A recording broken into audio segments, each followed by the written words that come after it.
Shalom, Bapak Ibu Saudara Jemaat Gereja Baptis Indonesia Palangkaraya yang saya hormati, yang saya banggakan. Oleh karena kemurahan Tuhan, hari ini kita kembali beribadah secara online di rumah kita masing-masing. Bukan karena pandemi lagi penyebabnya, tapi karena gereja kita baru dikosongkan dan dibongkar beberapa bagian pentingnya, akan diadakan rehab gedung gereja kita karena Tuhan memberkati kita luar biasa. Karena itu sampai proses pembangunannya yang diperkirakan selesai awal tahun 2021, kita akan beribadah secara online lagi atau di rumah kita masing-masing. Dan dimulai dari minggu hari ini kita kembali beribadah di rumah kita masing-masing. Karena itu mari kita siapkan hati untuk menerima sabda firman Tuhan. Mari kita berdoa. Bapa Surgawi, kami bersyukur karena kami semuanya Tuhan beri kesehatan, kekuatan, kesetiaan untuk terus menjalankan hidup ini dan memuliakan nama-Mu pada hari Tuhan. Oleh sebab itu kami serahkan saat kami mendengar firman Tuhan pada hari ini. Berkatilah pemberitaan firman hari ini, dan supaya firman Tuhan sungguh-sungguh akan mendarat, mengakar, dan bertumbuh dalam hidup kami semuanya, dan nama Tuhan dipermuliakan. Di dalam nama Tuhan Yesus kami serahkan sepenuhnya pemberitaan firman pada minggu hari ini. Haleluya, amin. Bapak Ibu Saudara, judul dari khotbah saya minggu hari ini adalah Yesus Tuhan yang Maha Tahu. Saudara, kita sangat bersyukur karena Tuhan Yesus yang kita sembah, yang kita layani, yang kita tinggikan, yang kita taati senantiasa selama ini adalah pribadi yang Maha Tahu. Saudara, artinya pribadi yang tahu akan segala sesuatu. Tidak ada satupun yang terlewat dari pengetahuan Tuhan, karena Dia adalah pribadi yang Maha Tahu. Sesungguhnya Dia bukan saja Maha Tahu, tapi semua yang bersifat maha itu ada padanya. Jadi Dia Maha Hadir, Dia Maha Kuasa, Dia Maha Benar, Maha Kudus, dan Maha Kasih. Semuanya sifat-sifat kemahaan itu dimiliki oleh Tuhan kita Yesus Kristus. Artinya apa? Artinya Yesus Kristus yang kita sembah itu adalah bukan sekadar manusia biasa atau bukan sekadar seorang nabi biasa. Manusia, ya, nabi tidak salah, tetapi Dia adalah Tuhan Allah kita sendiri. Jadi Dia Allah yang berinkarnasi menjadi manusia. Karena itu maka Dia punya segala sifat yang maha itu. Maha tahu, maha hadir, Maha Kasih, Maha Kuasa, Maha benar, Maha kudus, dan seterusnya. Dia yang kita sembah bukan sekadar manusia biasa. Dia manusia 100%, tapi juga Allah 100%. Allah yang berinkarnasi menjadi manusia, tapi ketika dia berada dalam keadaannya sebagai manusia, ketika dia berinkarnasi sebagai manusia, dia tidak pernah kehilangan kealahannya. Kealahannya tetap, ketuhanannya tetap, tapi juga dia manusia yang sempurna. Karena itu, meskipun dia disebut juga sebagai anak manusia atau anak Maryam, anak Bunda Maria dalam keadaannya sebagai manusia, tetapi dia anak Allah yang hidup. Saudara, tetapi minggu hari ini karena terbatasnya waktu tidak mungkin saya akan menjelaskan semua sifat-sifat yang dimiliki Tuhan Yesus. Ya. Dan pagi hari ini saya ingin mengajak kita fokus pada satu sifat yang punya makna yang sangat baik dalam hidup kita, yaitu sifat kemahatauannya. Yesus adalah pribadi yang maha tahu, karena dia bukan sekadar manusia, tetapi Allah yang maha tahu. Tuhan Yesus 100% Allah, tapi juga 100% manusia. Sekarang kalau saya menyebut atau kita menyebut atau kita percaya bahwa Yesus adalah maha tahu, di mana letak kemahatauan beliau itu? Di mana bukti-bukti yang menunjukkan bahwa Yesus adalah benar-benar pribadi yang maha tahu? Saudara, ada beberapa bukti. Sesungguhnya sangat banyak bukti. Dalam kitab suci itu sangat banyak bukti tentang kemahatauan Kristus Yesus yang kita sembah itu. Tapi saya akan menunjukkan beberapa buktinya saja. Bukti yang pertama, Tuhan Yesus mengerti isi hati manusia. Manusia biasa tidak mungkin mengerti isi hati orang lain. Saya tidak pernah tahu isi hati saudara secara persis, kalaupun kadang-kadang menebak, kalaupun benar itu kebetulan.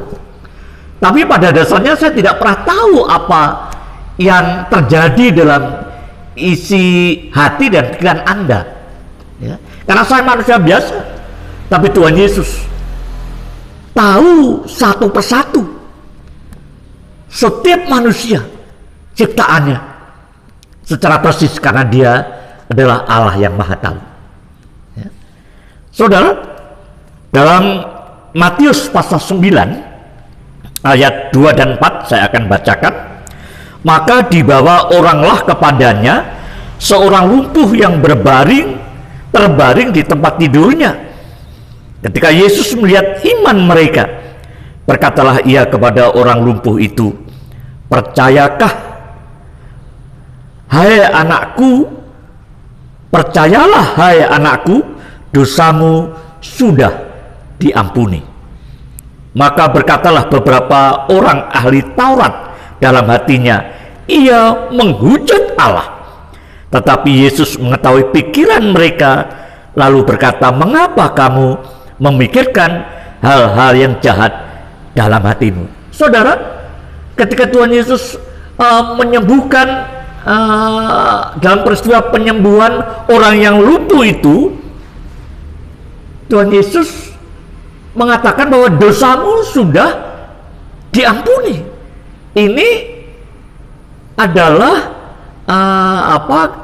kata-kata Tuhan yang disampaikan bagi orang yang lumpuh itu, saudara.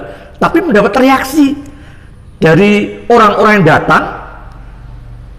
Salah satunya adalah kelompok, yaitu kelompok ahli Taurat, saudara. Dan mereka itu, ahli Taurat itu, dalam hatinya berpikiran, terbetik dalam hatinya satu pikiran yang penuh dengan ya agak marah, nada tidak terima, dia sudah menghujat Allah. Saudara, ketika Yesus ketika mendengar bahwa Yesus memberikan jaminan bahwa dosa si lumpuh itu diampuni, mereka nggak terima. Mereka menduga, menyangka, menuduh bahwa Yesus adalah menghujat Allah, saudara. Tapi itu tidak dikatakan secara terbuka. Itu hanya ada dalam hati dan pikiran ahli Taurat itu, saudara. Maka berkatalah beberapa orang ahli Taurat dalam hatinya, dalam hati. Tapi meskipun dalam hati, Tuhan Yesus tahu, saudara. Tuhan Yesus tahu. Kemudian ayat berikutnya, tetapi Yesus mengetahui pikiran mereka. Yesus mengetahui pikiran mereka karena dia maha tahu, karena dia Allah, karena dia Tuhan. Maka dia maha tahu isi hati orang siapapun. Semua manusia di bumi ini yang berjumlah miliaran ini, saudara, satu persatu tidak pernah ada yang terlewat dari pengetahuan Tuhan Yesus, ya, karena dia memang Allah. Karena itu dia mempunyai sifat, salah satu sifat kemahaan, yaitu maha tahu. Terus kemudian itu yang bukti yang pertama, tahu isi hati para ahli Taurat, saudara.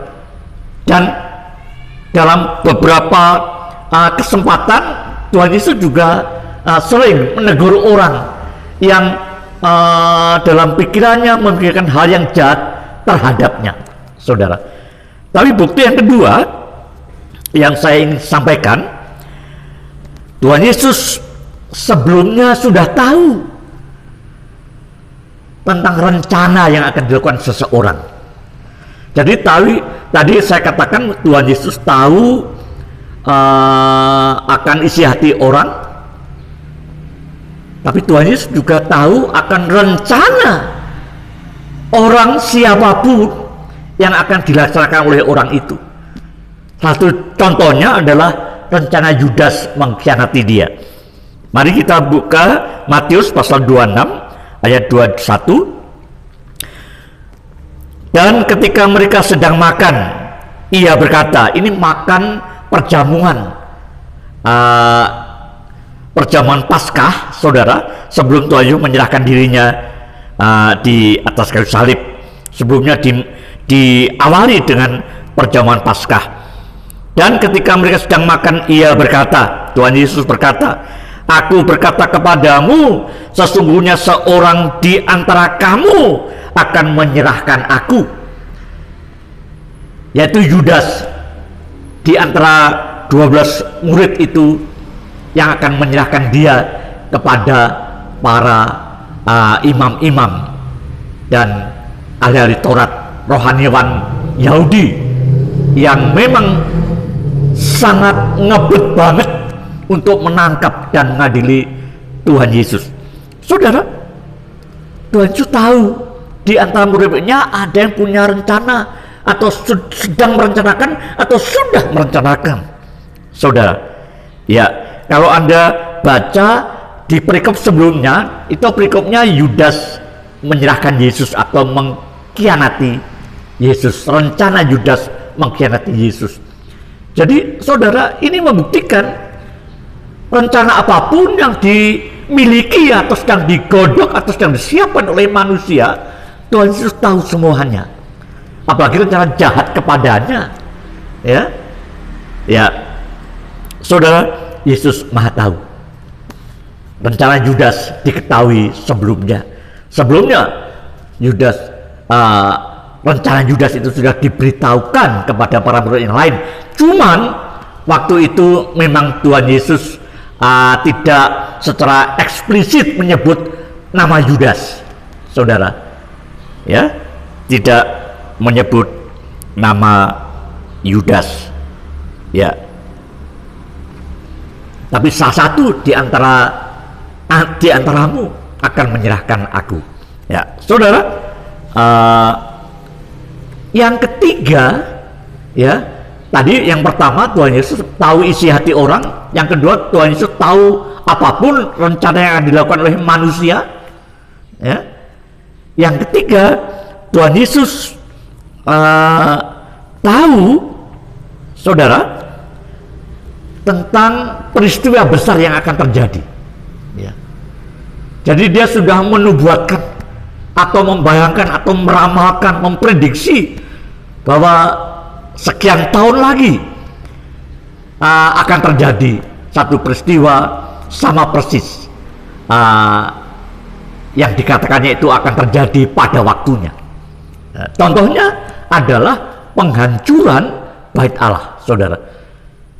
Saudara, kalau Anda lihat Alkitab, teliti, Tuhan Yesus berkata bahwa ketika murid-murid Yesus waktu itu melihat Bait Allah, Yesus mengingatkan pada murid-muridnya bahwa nanti tidak ada satupun batu yang akan berdiri di atas batu yang lain dari bangunan itu. Artinya bangunan yang megah Bait Allah itu pada saatnya akan runtuh, akan hancur, akan rata dengan tanah. Ya, jadi dia tahu sebelumnya. Padahal itu dikatakan, saudara, itu akan terjadi pada tahun 70. Berarti kalau Tuhan mengatakan itu kira-kira usia beliau di dalam keadaan sebagai manusia 33 lebih atau 33 setengah lah, ya, 30 berapa lagi?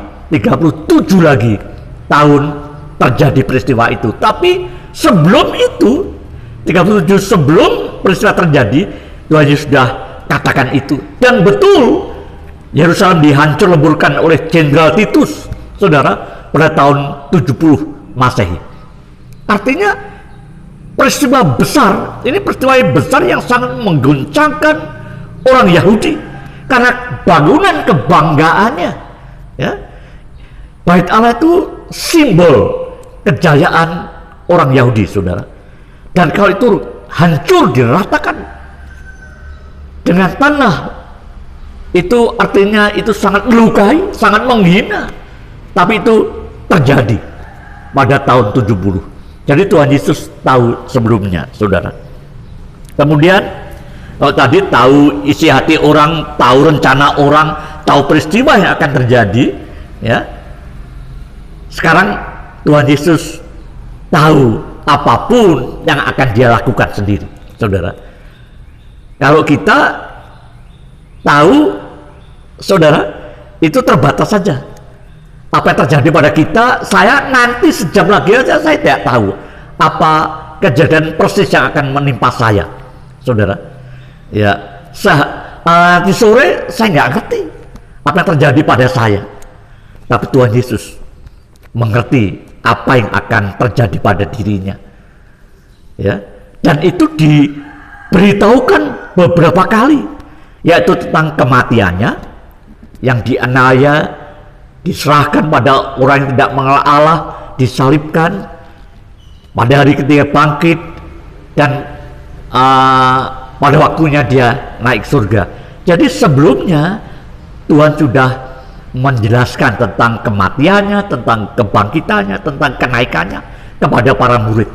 Artinya Tuhan Yesus tahu persis, dan itu terjadi persis seperti apa yang dikatakan. Jadi bukan asal ngomong, bukan asal bunyi, tapi apapun yang dikatakan itu ya dan amin, terjadi persis. Dia tidak pernah berdusta. Manusia sering meleset ketika memprediksi, ketika mengestimasi sesuatu hal, meramalkan, ramalannya seringkali lebih banyak melesetnya. Tapi Tuhan Yesus, apa yang dikatakan itu terjadi karena dia tahu, karena dia maha tahu, saudara. Jadi Bapak Ibu Saudara, cuma dikasih Tuhan, itulah bukti bahwa Tuhan Yesus itu Allah. Jadi jangan pernah ragu, Allah yang sejati, Tuhan yang sejati, ya Yesus Kristus itu, saudara. Ya, Abaikan saja orang-orang yang meragukan keilahiannya, abaikan saja orang-orang yang hanya menuduh bahwa dia itu hanya manusia biasa saja, saudara. Ya, tapi bagi kita tidak pernah ragu, karena kitab suci yang kita percaya itu memang menuliskan dengan jelas sekali tentang ketuhanannya, tentang keilahiannya, tapi juga kemanusiaannya, saudara. Jadi Bapak Ibu Saudara, kemudian yang terakhir, bukti yang terakhir yang saya berikan, mestinya lebih banyak lagi bukti, tapi 5 hal ini saya kira cukup, saudara, yaitu Tuhan Yesus memberi wahyu, ya, tentang hal-hal yang eskatologis yang nanti akan terjadi pada akhir zaman, yaitu suasana surga. Wahyu itu diberikan kepada Rasul Yohanes. Artinya apa? Artinya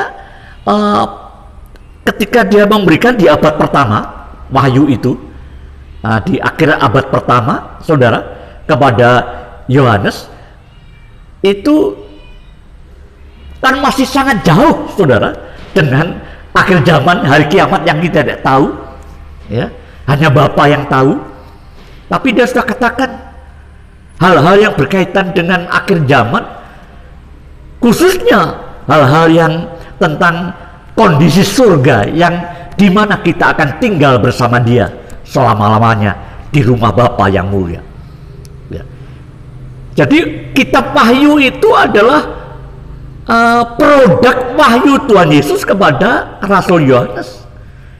Artinya apa? Artinya Tuhan Yesus sejauh sebelumnya sudah mengatakan tentang hal-hal yang bersifat eskatologis yang akan terjadi pada akhir zaman, saudara. Ya, nah, sekali lagi itu membuktikan bahwa Yesus adalah Tuhan yang Maha Tahu. Jangan pernah ragu mempercayai Dia sebagai Allah dan Tuhan kita. Lalu apa makna? Saudara? Kemahatauan Tuhan itu terhadap kita, anak-anaknya, murid-muridnya, hamba-hambanya, domba-dombanya, pengikutnya. Apa makna dari sifat kemahatauan Tuhan Yesus itu kepada kita, saudara? Yang pertama, karena Dia Maha Tahu, maka Dia tahu persis kelemahan kita, tahu persis kekurangan kita, tahu persis keterbatasan kita, tahu persis pergumulan hati kita, tahu persis masalah hidup kita, tahu persis keluhan-keluhan kita, tahu persis kekecewaan kita, tahu persis tentang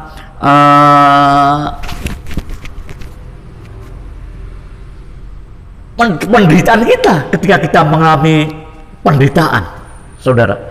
Jadi Dia tahu persis. Orang lain nggak mungkin bisa tahu apa yang terjadi pada kita. Malah kadang-kadang kalau tahu pun pengetahuannya juga tidak sempurna, itu pun dia nggak mau tahu. Tapi Tuhan Yesus tahu persis, saudara, apa yang menjadi kelemahan saudara, apa yang menjadi kekurangan saudara, apa yang menjadi pergumulan saudara, kerinduan saudara, apa yang menjadi mimpi-mimpi saudara, apa yang menjadi masalah yang sekarang ini mungkin sedang menjerat hidup saudara. Dia tahu persis, ya. Dia tahu persis. Ini menggembirakan karena Dia itu penolong kita, karena Dia berjanji tidak akan pernah meninggalkan kita sendirian. Kalau Dia Tuhan yang penuh kasih itu tahu kita, pasti Dia tidak akan tinggal diam. Percayalah, saudara. Yesus tahu apa pergumulan, Yesus tahu apa mimpi-mimpimu. Saya ingat ada satu lagu, Kau tahu hatiku Tuhan, ya. Ada lagu dari Regina itu, Kau tahu harapku Tuhan, Kau tahu mimpiku, Kau tahu harapku, bersamamu Tuhan. Maaf kalau salah. Tapi intinya bahwa Yesus tahu apapun yang ada pada kita, karena Dia Maha Tahu.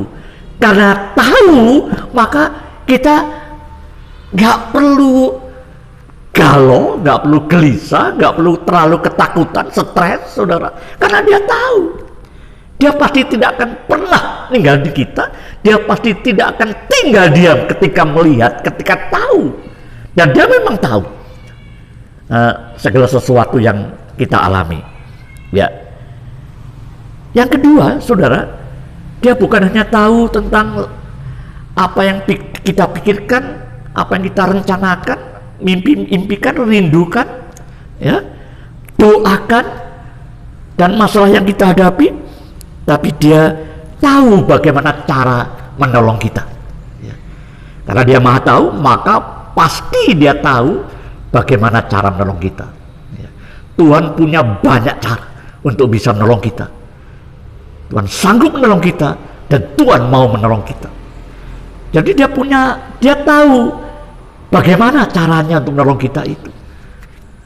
Karena itu ketika kita dalam kesesakan, maka datanglah pada Dia, curhatlah kepada Dia, maka Dia tanpa Anda tahu, beritahu pun Dia sudah tahu, Dia akan ambil tindakan, akan intervensi.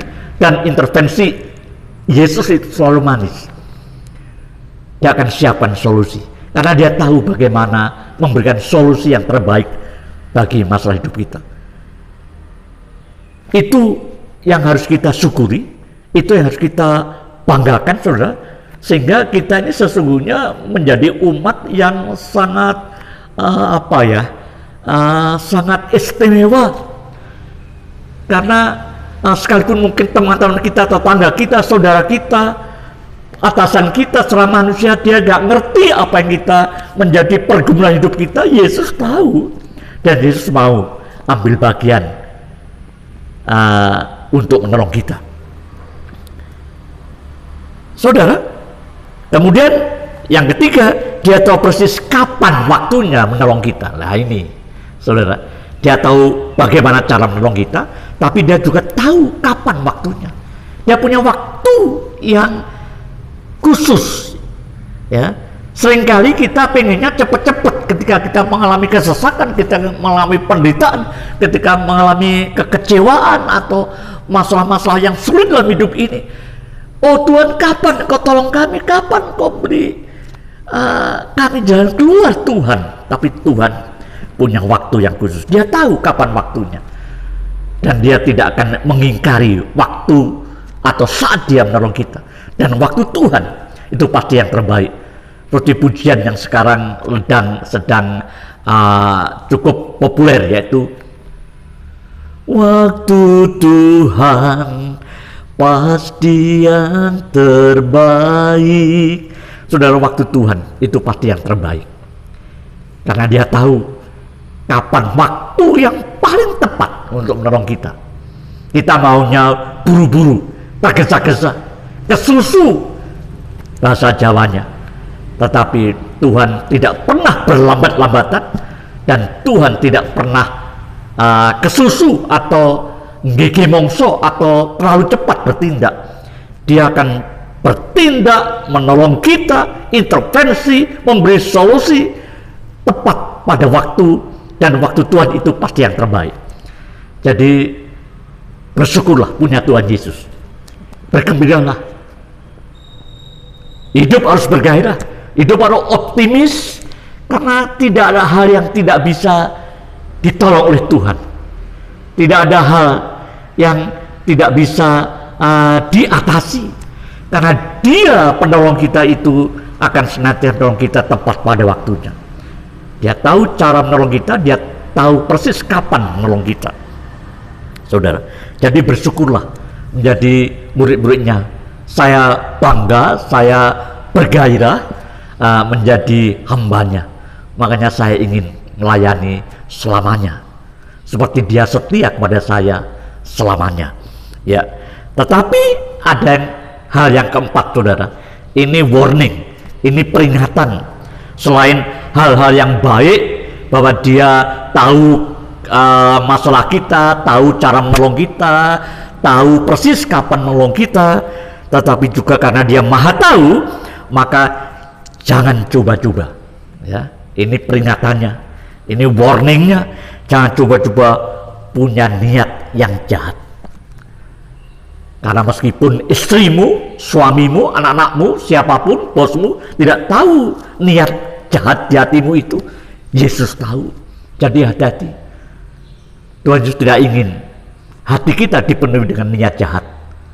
Dan dia tahu, ya, meskipun niat jahat itu kita tutup rapat-rapat, merupakan rahasia besar bagi manusia, tapi bagi Tuhan tidak ada yang tersembunyi di hadapannya.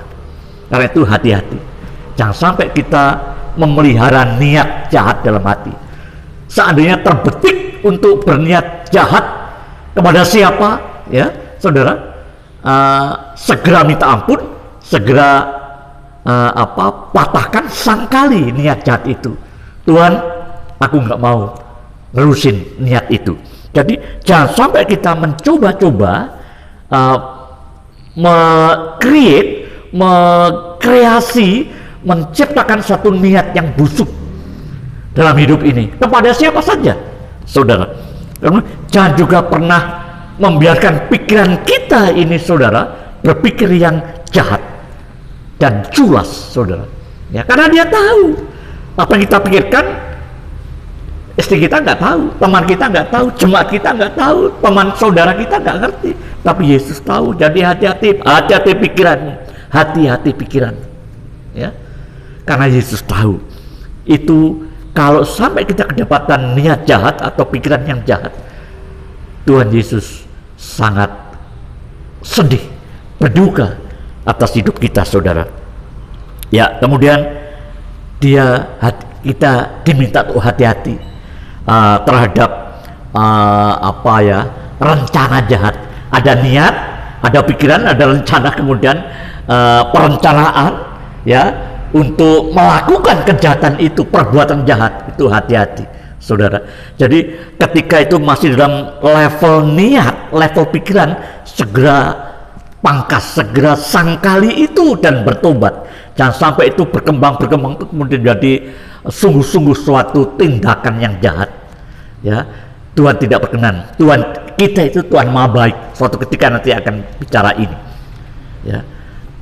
Kalau kita punya niat jahat, pikiran jahat, apalagi rencana yang jahat, Yesus sangat tahu, dan jangan pernah kecewakan, karena Yesus tidak pernah mengecewakan kita, saudara. Jadi karena itu hiduplah sebijaksana mungkin. Jadi kesimpulannya, saudara, Yesus maha tahu pikiran orang, rencana orang, peristiwa besar, ya, tahu apapun yang terjadi maupun yang akan terjadi. Artinya Yesus juga tahu tentang segala sesuatu yang ada dalam hidup kita. Yesus tahu menolong kita, Yesus tahu caranya menolong kita, dan waktunya yang terbaik untuk menolong kita. Tapi jangan pernah kita membiarkan satu titik pun pikiran yang jahat dalam hidup kita, niat yang jahat dalam hati kita. Ya, dia tahu, dia ngerti. Pemazmur pernah mengatakan, sampai ke ujung langit pun aku lari, engkau tahu Tuhan. Ya, karena itu mari hidup bijaksana, sebijaksana mungkin, setaat mungkin, ya, sepatuh mungkin kepadanya. Dan mari kita hidup senantiasa dalam suasana menyenangkan hatinya dan siap menjadi berkat, bukan menjadi laknat bagi orang lain. Ya. Kalau pikiran, hati, dan jiwa kita bersih dari segala hal yang jahat, niat yang muncul itu niat yang baik, saudara, niat yang mulia, niat yang tulus, niat yang penuh kasih, dan kita tidak menjadi laknat tetapi menjadi berkat. Itu yang dimaui Tuhan. Saudara, itulah firman Tuhan hari ini yang bisa saya sampaikan. Sekali lagi, dia tahu segala sesuatu tentang apapun dan tentang hidup kita. Dan mari kita hidup bijaksana. Tuhan memberkati kita senantiasa. Mari kita berdoa. Bapa Surgawi, kami bersyukur karena Engkau sudah mengingatkan kami bahwa di samping kami bangga, di samping kami sangat bersyukur, di samping kami menjadi umat yang merasa beruntung Tuhan, karena Engkau tahu bagaimana cara menolong kami ketika kami dalam keadaan terjepit, terhina, dalam keadaan yang butuh pertolongan. Engkau siap menolong kami, Engkau tahu cara menolong kami. Tapi juga kami kiranya akan mengelola hidup ini sebaik-baiknya, sebijaksana mungkin, sehingga hidup kami adalah hidup yang senantiasa menyenangkan hatimu, bukan mendukakan hatimu. Kami serahkan jemaatmu, kami serahkan gerejamu, semuanya, khususnya mulai minggu ini yang sudah gerejamu sudah dibongkar karena untuk rehab besar, penggantian atap gereja, penggantian plafon, penggantian bangku-bangku dan penambahan ruang koster gereja, pengecatan dinding dan sebagainya. Tuhan, ini adalah berkat-Mu. Karena itu kami mau terus menyerah hidup kami, mau setia kepadamu karena Engkau baik kepada kami. Dan karena proses pembangunan ini Tuhan, kami harus beribadah di rumah kami masing-masing. Tetapi itu tidak menjadi masalah. Yang penting kami tetap bisa memuji, memuliakan dan mendengarkan firman-Mu. Tuhan, kami serahkan proses pembangunan gerejamu ini sampai selesai nanti, yang akan diperkirakan selesai pada awal tahun 2021. Kiranya nama Tuhan ditinggikan, dimuliakan, dan berkat-Mu tercurah atas jemaat-Mu ini, atas kami semuanya yang sekarang ini beribadah di rumah kami masing-masing. Terima kasih Bapa. Jemaat dikasih Tuhan, terimalah berkat Tuhan. Damai sejahtera dari Allah Bapa, rahmat Tuhan Yesus Kristus yang mulia itu, pengorbanannya yang hebat, dan kiranya kuat kuasa penghiburan Roh Kudus akan menaungi kita semuanya hari ini, besok, sampai selama-lamanya. Amin.